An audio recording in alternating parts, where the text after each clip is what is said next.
your lived experience is what you come with, and so you claim to be empathetic and you claim to try and understand where people are coming from. Our design process is to put us outside of our comfort zone sometimes. We go to the existing home that people live in and we see how they're using it so that we work with them to figure out what's working and not working. The one time I'd been to a client's home and it needed to be replaced. At the second meeting, it was raining and she came in, her feet were wet and the bottom of her pants were wet.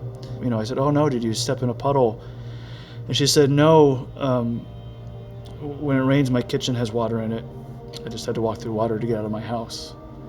The fact that we're dealing with those kinds of realities is really striking. And yes, she's getting a new house, but the home that she designed, she's so proud of that she's never going to have that problem, anything like that. The problems that she's going to face are going to be, hopefully not that basic.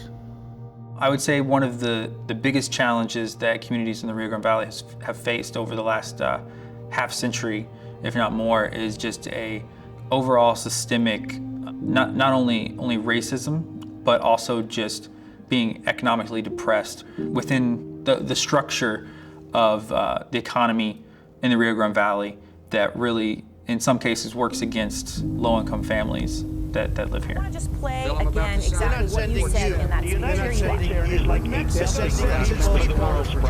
speech. As I signed the Secure Fence Act of 2006. Like, my family comes from Mexico, and like I've seen how my parents have struggled a lot. Like, my mom, she cleans houses, and my dad works at the port. My biggest dream is just to buy him a house or buy him a truck so I could tell him, "Dad, I don't want you to work," or send them off to vacations because they've never had that, and that's something that I would like to do later on in the future.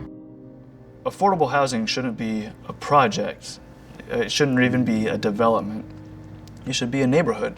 There are planning issues that affect drainage, transportation, housing, disaster recovery, and that affect access to design.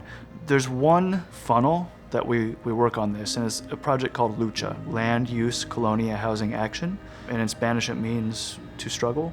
So our goal is for residents to be informed enough to advocate for change. It's a community-based curriculum of technical ideas, simplified.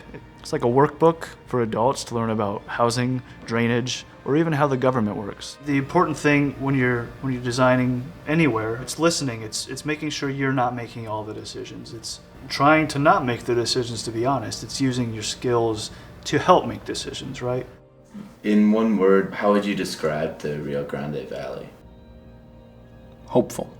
Everyone, regardless of status or income, has a very promising future of their community. It's culture. I mean, it's family. Yeah.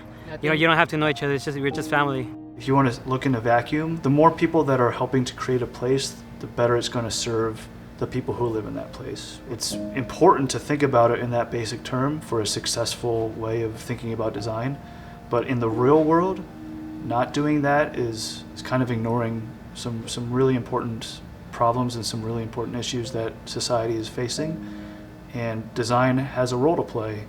If we're not living up to that role, we might actually be making things worse.